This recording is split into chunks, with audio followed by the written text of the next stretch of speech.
Hi friends, எல்லாருக்கும் வணக்கம். எல்லாம் எப்படி இருக்கீங்க? நலமாக இருப்பீங்க நம்புகிறேன். எனக்கு கொஞ்சம் தொண்டை கட்டியிருக்கு, கொஞ்சம் அட்ஜஸ்ட் பண்ணிக்கோங்க. இன்றைக்கி மாசி மகம் அப்படின்றத சொன்னாங்க. நீங்கள் ப்ரெக்னன்சிக்கு ட்ரை பண்ணிட்டு இருக்கீங்கன்றப்போ ஒரு சிஸ்டர் கால் பண்ணி இதை சொல்லுங்கள், நம்ம வீடியோவில் இருக்கவங்களுக்கு ரொம்ப ரொம்ப நல்லது, நான் அதை பண்ணி ஃபாலோ பண்ணி நான் ப்ரெக்னென்ட் ஆனேன், அதனால தான் என்கிட்ட ஷேர் பண்ணாங்க.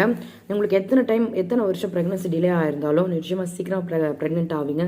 சீக்கிரமாக உங்கள் வீட்டில் ஒரு நல்ல நியூஸ் ஏற்படும். நீங்கள் எதை நினச்சி ரொம்ப கஷ்டப்படுறீங்களோ, எதை நினச்சி ரொம்ப ரொம்ப கவலைப்படுறீங்களோ, அது எல்லாமே சீக்கிரம் நல்லபடியாக நடக்க போகுது. எல்லாமே உங்களை விட்டு வேலை போகுது. உங்களுக்கு சந்தோஷம் மட்டும்தான் உங்கள் வாழ்க்கையில் கிடைக்க போகுது. இனிமேல் பாருங்களேன், உங்களுடைய பிரச்சனை ஒன்று ஒன்றா உங்களுக்கு விட்டு விளக்க போகுது. நீங்களே கண் கூட பார்க்க போகிறீங்க. சரி, இந்த பதிவில் ஃபஸ்ட்டு மாசி மகம்னா என்னன்னு தெரிஞ்சுக்கோங்க.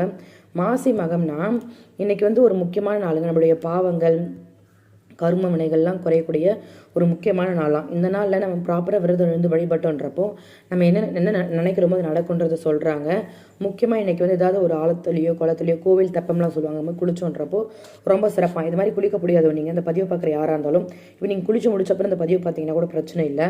நீங்கள் ஒரு சொம்பில் தண்ணி எடுத்து மஞ்சத்தூள் போட்டு, அதுக்கப்புறம் கொஞ்சம் கோமியம் கிடைச்சா கோமியம், கடல் தண்ணி தெளித்து வீடு ஃபுல்லாக தெளித்து உங்கள் மேலேயும் தெளிச்சுக்கோங்க. இதுவும் புனித நீராடலாம் ஒரு பழம் கிடைக்குமாங்க. சகோதரி என்கிட்ட ஷேர் பண்ணாங்க. உலகில் உள்ள எல்லா பாவம், இப்போ நம்ம ப்ரெக்னன்சி டிலே ஆகுது, குழந்தை நம்மளுக்கு நிற்க மாட்டேங்குது, நம்ம போய் பார்த்தோன்னு வச்சுக்கோங்க, கண்டிப்பாக நம்ம ஜாதகம் பார்ப்போம்.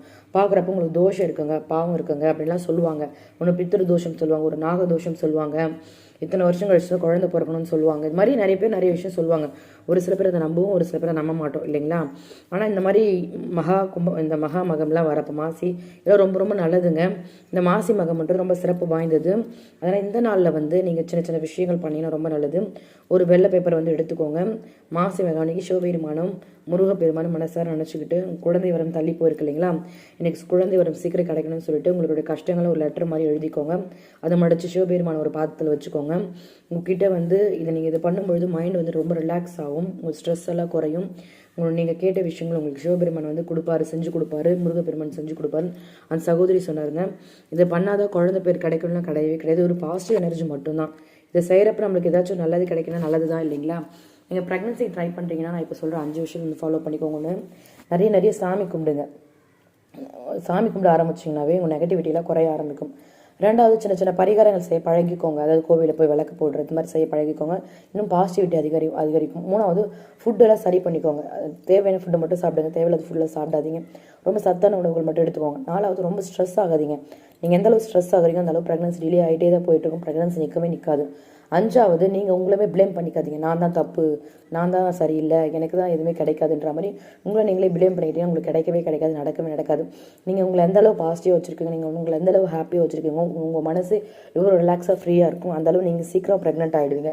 நான் திரும்ப நான் என்ன சொல்கிறேன்னா, நான் ஒரு ராசியே இல்லாதனால, நான் ஒரு சரியே இல்லாதன்னு சொன்னீங்கன்னா இந்த ராசி இல்லாதால் தான் உங்கள் மனசை திரும்ப கேட்டுகிட்டே இருந்து உங்களுக்கு நல்லதே நடக்க விடாததுனால நான் உங்களுக்கு என்ன சொல்கிறேன்னா, இது மாதிரி பவர்ஃபுல்லான ஒரு நாள்லாம் வருது இல்லைங்களா, நிறைய வீடியோஸ்லாம் போகிறாங்க, அதுக்கான பரிகாரங்கள்லாம் போகிறாங்க. அதை பார்த்து செய்யுங்களேன்.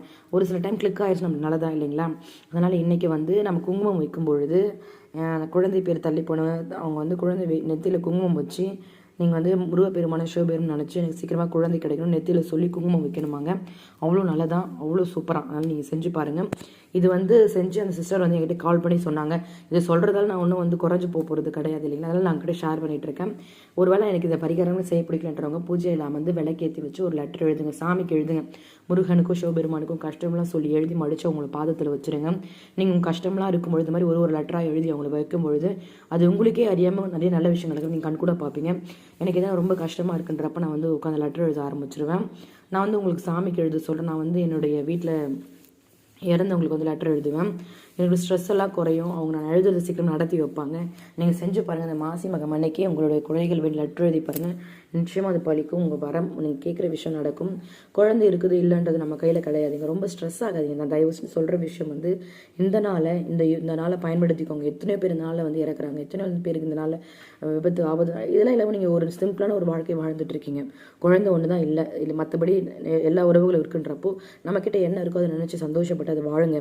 இல்லாத ஒரு விஷயம் விஷயம், கிடைக்காத ஒரு விஷயம் நிச்சயமாக கிடைக்கும். கொஞ்சம் டிலே ஆகுது, அவ்வளோதான். குழந்தை கிடைச்சாதான் சந்தோஷம், குழந்தைலாம் என் வாழ்க்கையே கிடையாது அப்படிலாம் கிடையவே கிடையாது. நம்மளுக்கு இப்போ நிறைய பேர் பேசுவாங்க, நிறைய பேர் நம்மளை வந்து உதாசனப்படுத்துவாங்க. அவங்களுக்காக நம்ம வாழ ஆரம்பித்தோம், அவங்க நினச்சிட்டே இருக்கின்றப்ப நம்ம வாழ்க்கையில் நிம்மதியே இருக்கவே முடியாது. நான் உங்களுக்கு என்ன சொல்கிறேன்னா, தயவு செஞ்சு ரொம்ப போல்டாக ஸ்ட்ராங்காக இருந்தீங்கன்னாவே எல்லாமே நல்லா தான் நடக்குங்க. இந்த பதிவை பார்க்குற எல்லாமே சீக்கிரம் ப்ரெக்னென்ட் ஆகணும் ப்ரேயர் பண்ணிக்கிறேங்க. Okay friends, thank you so much, bye bye.